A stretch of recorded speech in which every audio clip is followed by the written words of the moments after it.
खुलुमबाय नोंथांमोनखौ आंनि गुबुन मोनसे गोदान भिडिअ बनायबाव हरनाय थाबाय स' दिनैनि भिडिअ जाहैबाय दिनैहाय शिवरात्रि स' आंनि गोसो गोरबोनिफ्राय आरो आंनि न'खरनि जानानै नोंथांमोन बयखौबो आरो बयनिसिमबो आंनि गोसो गोरबोनिफ्राय गोजोन हामग्लायनाय बावहरनाय थाबाय शिवरात्रिनि आरो जाय बिथांमोना शिव बाबाखौ मानियो जानांगौ बिथांमोना फुजाखौ होखांबाय आरो आङो बे भिडिअखौहाय फुजा होनायनि उनखालिसो आपल'ड होगोन नालाय स' नोंथांमोना उनदिनासो नुनो जानो हागौ स' आङो शिव बाबानाव बेखौनो आर'ज गाबो जे जों बयबो मानसिया बयबो गोजोनै थानो हाथों आरो लोगोसे जा दावराव दावसि जागासिनो बेफोरबो सिरियै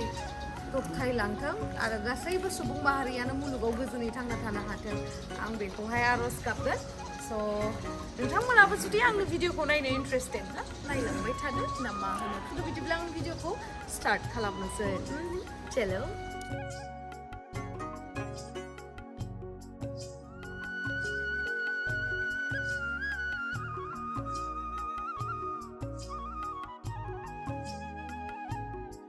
बेखिनियावनो आं दिनैहाय नोंथांमोनजों आंनि माखासे स्किन केयार प्रडाक्ट्सफोरखौहाय शेयार खालामनो नागिरदों बेफोरनो जाहैबाय eternal Ayurveda lemon and honey face wash आरो बेजों लोगोसे eternal Ayurveda skin lightening oil स' बेफोरखौ आं माबोरैहाय इउज खालामो फैदो दानिया नायदोनि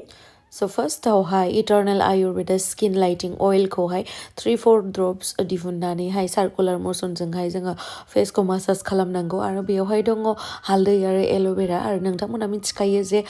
बेफोरो जोंनि स्किननि थाखाय बेसेबां इम्परटेन्ट बेनि उनावहाय 10 मिनिटसो थानानै Eternal Ayurveda lemon and honey face वाशजोंहाय face wash खालामनांगौ बेयो मोनसे फमिं फेस वाश स' माबोरैहाय खालामो नायदो आङो बेयो जोङो सानफ्रोमबो माखासे क्रिमफोर इउज खालामो जेरावहाय गोबां केमिकेलफोर थायो स' बेयावनो जोंनि स्किना डाल जायो डार्क स्पट्सफोर जायो स' बियो डिपलि क्लिन खालामो आरो लोगोसे डार्क सार्कोलखौबो रिडिउस खालामो नोंथांमोना नुखादों रिजाल्टखौ माबोरैहाय आंनि स्किनावहाय आं इउज खालामो जिहेतु आरो नोंथांमोना बेटार रिजाल्ट मोननो थाखाय बे मोननैखौबो इउज खालामनांगोन आरो नोंथांमोना बेखौहाय जुदि अर्डार खालामनोब्ला आंनि डेसक्रिपसनावहाय लिंकआ होनाय दङ आंनि भिडिअनि डेसक्रिपसनावहाय बेनि लिंकखौ मोनखागोन आरोना नै ओमफ्राय बेयावहाय थांनानै आरो बेखौ नोंथांमोना इजिलि फ्लिपकार्ट एमाजननिफ्राय अर्डार खालामनो हागोन स' गाइस नै न'आवहाय होखांबाय शिवरात्रिनि धुतुरा फिथाइ भां बिलाइ बाखिखिनिखौ दा मन्दिर गिदिराव थांनोसै आरोना ओम नमः शिवाय ओम नमः शिवाय ओम नमः शिवाय साखिया सुबाय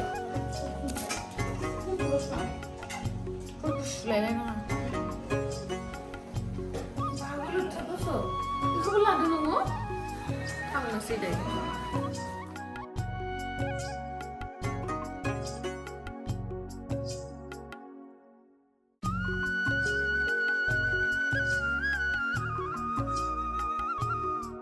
ओम नमः शिवाय ओम नमः शिवाय ओम नमः शिवाय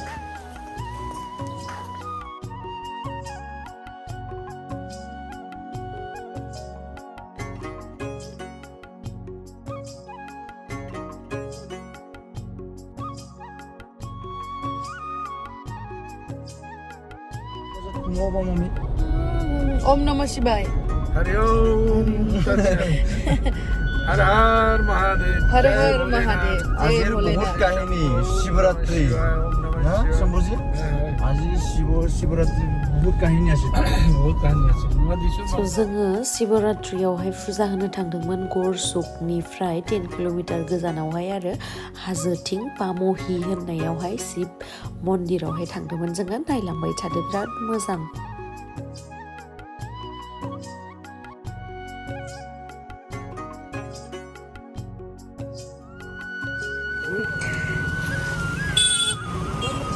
बहुत अच्छा दिखा है आप लोगों को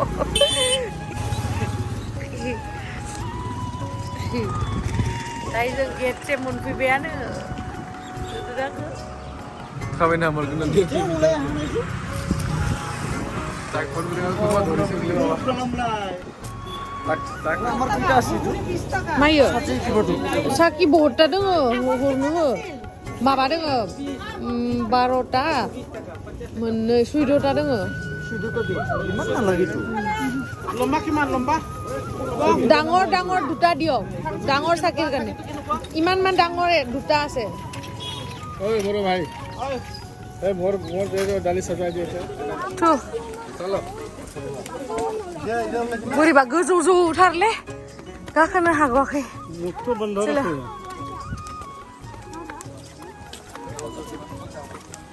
मुखটো বন্ধ ৰাখিব লাগে তেতিয়া আমাৰ হেৰিটো গাত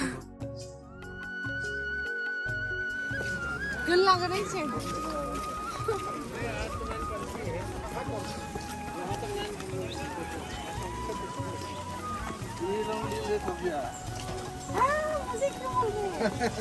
मैं 6 बजे से रेडी था बढ़िया से दर्शन हुआ ना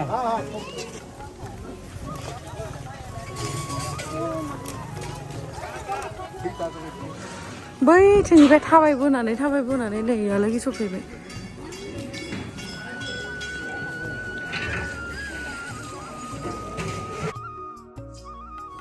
बा नुवाखै बेसे लाइन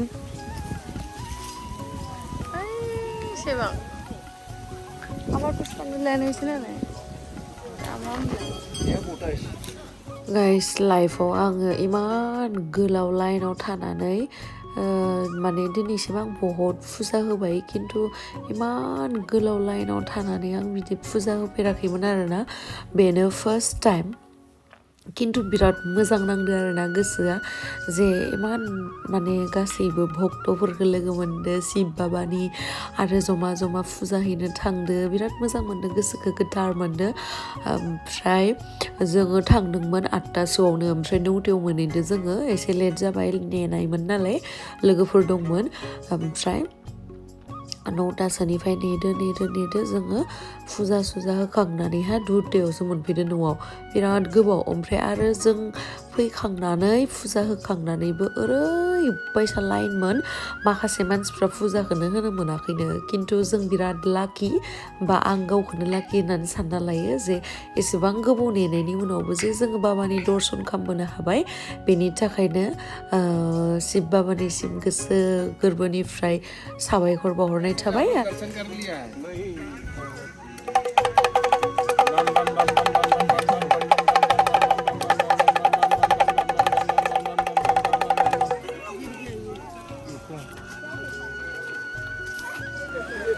दाबो थांनो मोनाखैनो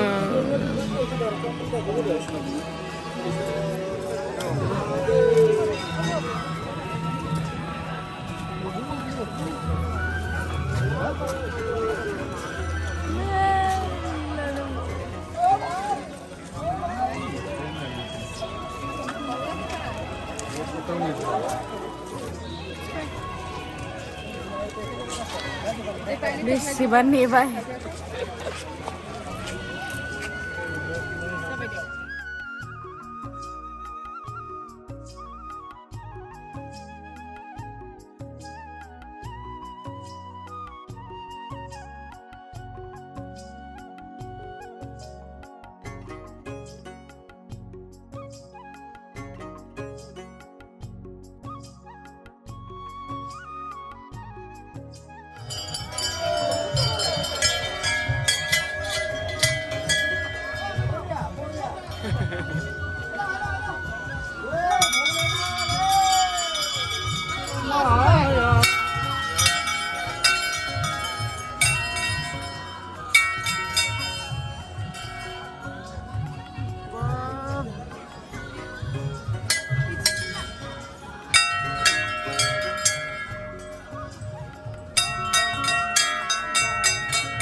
माने जों लाइनाव दोङो ओमफ्राय इसोरो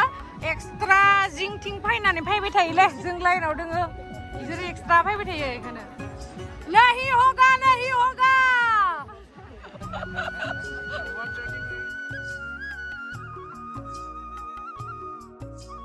गाइस हाला नेबाय थानानै मानसिफ्रा एकदम लाइनाव थायालासिनो बारलांबाय थायो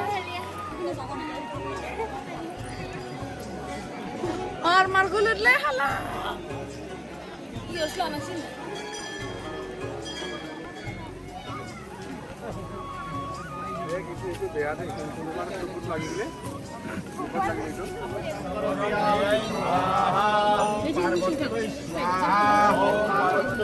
फाइनेलि गाइस 3-4 आवार्स नेनायनि उनावहाय मोनहैमारसिगोन आरोना नै जयग होगासिनो बेयावहाय ओमफ्राय नै मोनथारसिगोन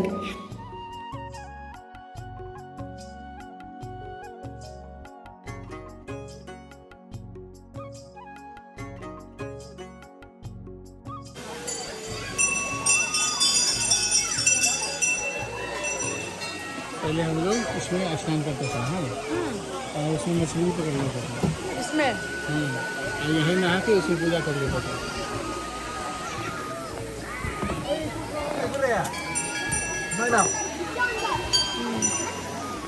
वीडियो बना रहा है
Udah Kang Ba, namun kita lah menang dulu.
जाहोखांबाय दायो थांनोसै जोङो आयौ फुंनि जोङो 8:30 फैदोंमोन इयाव 9टायाव मोनफैदों 9टानिफ्राय लाइन जायै दा खैथा जाखो 2टा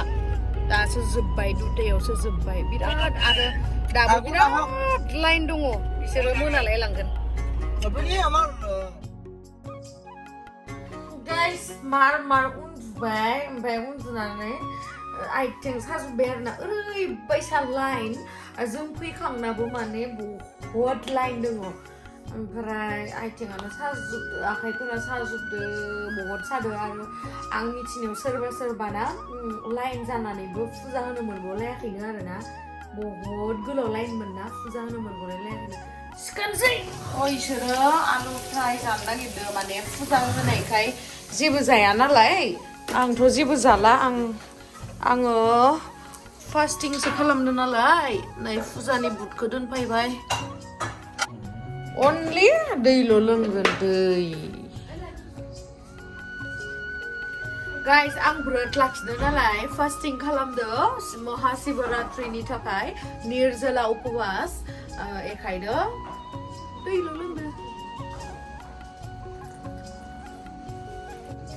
मोनालाय लांबाय गाइस हनै इसोरो ओंखाम जाबाय गाइस आंनियाथ' जेबो गैखाया आं आरो इदिनो थानोसै स' गुड नाइट गाइस नेक्स्ट भिडिअ'हाय लोगो मोनगोन आरो आङो स्किन केयार प्रडाक्ट्सखौ जे नोंथांमोननो आङो दिन्थिदोंमोन बेखौहाय लिंकखौ डिसक्रिपसनाव होनाय थाखागोन स' नोंथांमोना दाबाव बेखौ अर्डार खालामनो